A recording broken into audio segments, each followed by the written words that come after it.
A service of love. When one loves one's art, no service seems too hard. Well, that is our premise. This story shall draw a conclusion from it and show at the same time that the premise is incorrect. That will be a new thing in logic and a feat in storytelling somewhat older than the Great Wall of China. Joe Larrabee came out of the post-oak flats of the Middle West, pulsing with a genius for pictorial art. At 6, he drew a picture of the town pump with a prominent citizen passing it hastily. This effort was framed and hung in the drugstore window by the side of the ear of corn with an uneven number of rows. At 20, he left for New York with a flowing necktie and capital tied up somewhat closer. Delia Carruthers did things in 6 octaves so promisingly in a pine tree village in the South that her relatives chipped in enough in her chip hat for her to go north and finish. They could not see her, but that is our story. Joe and Delia met in an atelier where a number of art and music students had gathered to discuss chiaroscuro, Wagner, music, Rembrandt's works, pictures, Waldteufel, wallpaper, Chopin, and Oolong. Joe and Delia became enamored one of the other, or each of the other, as you please, and in a short time were married. For when one loves one's art, no service seems too hard. Mr. and Mrs. Larrabee began housekeeping in a flat. It was a lonesome flat, something like the A sharp way down on the left end of a keyboard. And they were happy, for they had their art and they had each other.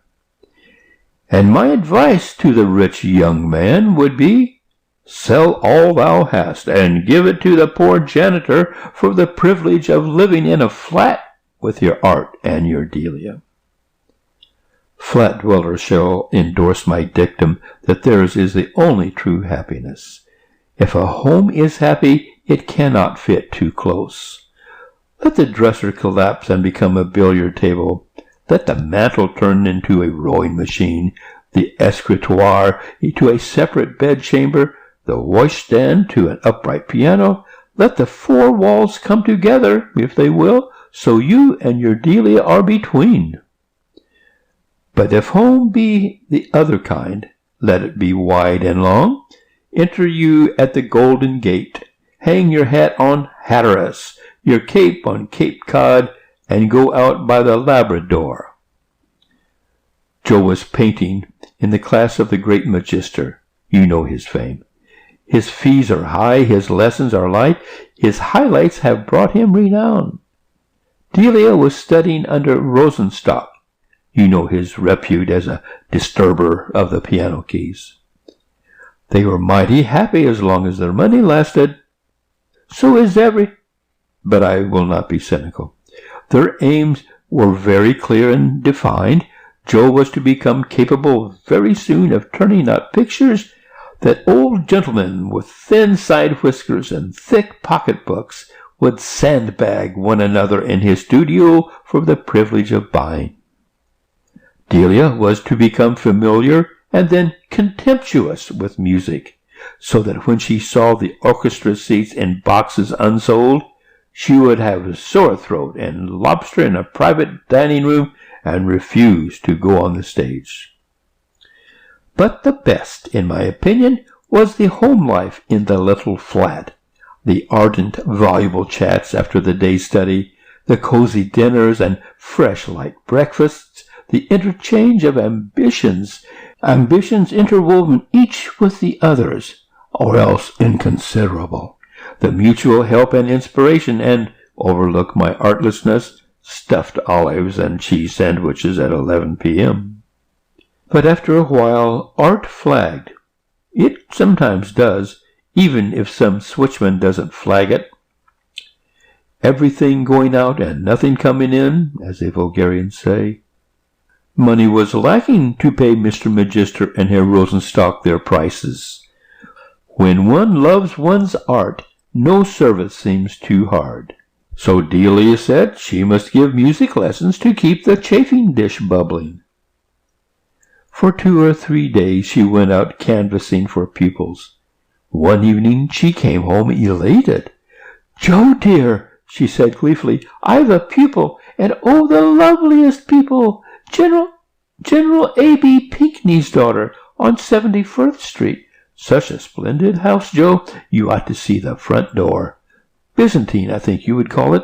And inside, oh, Joe, I never saw anything like it before. My pupil is his daughter Clementina. I dearly love her already. She's a delicate thing, dresses always in white, and the sweetest, simplest manners. Only 18 years old. I'm to give 3 lessons a week, and just think, Joe, $5 a lesson. I don't mind it a bit, for when I get 2 or 3 more pupils, I can resume my lessons with Herr Rosenstock. Now, smooth out that wrinkle between your brows, dear, and let's have a nice supper." "Oh, that's all right for you, Delie," said Joe, attacking a can of peas with a carving knife and a hatchet. "But how about me? Do you think I'm going to let you hustle for wages while I philander in the regions of high art? Not by the bones of Benvenuto Cellini. I guess I can sell papers or lay cobblestones and bring in $1 or 2. Delia came and hung around his neck. "Joe, dear, you are silly. You must keep on at your studies. It is not as if I had quit my music and gone to work at something else. While I teach, I learn. I am always with my music, and we can live as happily as millionaires on $15 a week. You mustn't think of leaving Mr. Magister." "All right," said Joe, reaching for the blue scalloped vegetable dish. "But I hate for you to be giving lessons. It isn't art. But you're a trump and a dear to do it. When one loves one's art, no service seems too hard," said Delia. "Magister praised the sky in that sketch I made in the park," said Joe, "and Tinkle gave me permission to hang 2 of them in his window. I may sell one if the right kind of moneyed idiot sees them." "Well, I'm sure you will," said Delia sweetly. "And now let's be thankful for General Pinckney and this veal roast." During all of the next week, the Larrabees had an early breakfast. Joe was enthusiastic about some morning effect sketches he was doing in Central Park, and Delia packed him off breakfasted, coddled, praised, and kissed at 7 o'clock. Art is an engaging mistress. It was most times 7 o'clock when he returned in the evening. At the end of the week, Delia, sweetly proud but languid, triumphantly tossed 3 $5 bills on the 8x10 center table of the 8x10 flat parlor. "Sometimes," she said a little wearily, "Clementina tries me. I'm afraid she doesn't practice enough, and I have to tell her the same thing so often. And then she always dresses entirely in white, and that does get monotonous. But General Pinckney is the dearest old man. I wish you could know him, Joe. He comes in sometimes when I am with Clementina at the piano. He's a widower, you know, and stands there pulling on his white goatee." "And how are the semiquavers and the demi-semiquavers progressing?" he always asks. "I wish you could see the wainscoting in that drawing-room, Joe, and those astrakhan rug portieres, and Clementina has such a funny little cough. I hope she is stronger than she looks. Oh, I am really getting attached to her, Joe. She is so gentle and high-bred. General Pinckney's brother was once minister to Bolivia." And then Joe, with the air of a Monte Cristo, drew forth a 10, a 5, a 2, and a 1, all legal tender notes, and laid them beside Delia's earnings. "So that watercolor of the obelisk to a man from Peoria," he announced overwhelmingly. "Oh, don't joke with me," said Delia. Not from Peoria." "All the way? I wish you could see him, Dealey. Fat man with a woolen muffler and a quill toothpick. He saw the sketch in Tinkle's window and thought it was a windmill at first. He was game, though, and bought it anyhow. He ordered another, an oil sketch of the Lackawanna Freight Depot, to take back with him. Music lessons. Oh, I guess art is still in it." "I'm so glad you've kept on," said Delia heartily. "You're bound to win, dear. $33. We've never had so much to spend before. We'll have oysters tonight." "And filet mignon with champignons," said Joe. "Where's the olive fork?" On the next Saturday evening, Joe reached home first. He spread his $18 on the parlor table and washed what seemed to be a great deal of dark paint from his hands. Half an hour later, Delia arrived, her right hand tied up in a shapeless bundle of wraps and bandages. "How is this?" asked Joe after the usual greetings. Delia laughed, but not very joyously. "Clementina," she explained, "insisted on a Welsh rabbit after her lesson. She is such a queer girl. Welsh rabbits at 5 in the afternoon?" The General was there. You should have seen him run for the chafing dish, Joe, just as if there wasn't a servant in the house. "I know Clementina isn't in good health. She is so nervous. In serving the rabbit, she spilled a great lot of it boiling hot over my hand and wrist. It hurt awfully, Joe, and the dear girl was so sorry. But General Pinckney, Joe, that old man nearly went distracted. He rushed downstairs and sent somebody, they said the furnace man or somebody in the basement, out to a drugstore for some oil and things to bind it up with. It doesn't hurt so much now." "What's this?" asked Joe, taking the hand tenderly and pulling at some white strands beneath the bandages. "It's something soft," said Delia, "that had oil on it." "Oh, Joe, did you sell another sketch?" She had seen the money on the table. "Did I?" said Joe. "Just ask the man from Peoria. He got his depot today, and he isn't sure, but he thinks he wants another parkscape and a view on the Hudson." "What time this afternoon did you burn your hand, Dealey?" 5 o'clock, I think," said Dealey plaintively. The rabbit came off the fire about that time.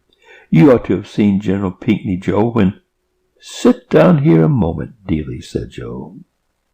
He drew her to the couch, sat down beside her, and put his arm across her shoulders. "What have you been doing for the past 2 weeks, Dealey?" he asked. She braved it for a moment or two, with an eye full of love and stubbornness, and murmured a phrase or two vaguely of General Pinckney. But at length down went her head, and out came the truth and tears.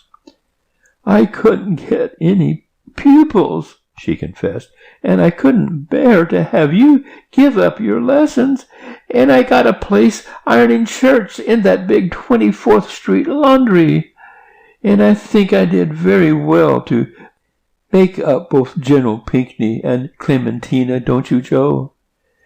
And when a girl in the laundry set down a hot iron on my hand this afternoon, I was all the way home making up that story about the Welsh rabbit. You're not angry, are you, Joe? And if I hadn't got the work, you mightn't have sold your sketches to that man from Peoria." "He wasn't from Peoria," said Joe slowly. "Well, it doesn't matter where he was from. How clever you are, Joe, and kiss me, Joe. And what made you ever suspect that I wasn't giving music lessons to Clementina?" "I didn't," said Joe, "until tonight, and I wouldn't have then, only I sent up this cotton waste and oil from the engine room this afternoon for a girl upstairs who had her hand burned with a smoothing iron. I've been firing the engine in the laundry for the past 2 weeks. And then you didn't? My purchaser from Peoria, said Joe, and General Pinckney are both creations of the same art. But you wouldn't call it either painting or music. And then they both laughed, and Joe began. When one loves one's art, no service seems... But Delia stopped him with her hand on his lips. No, she said, just when one loves. End of A Service of Love.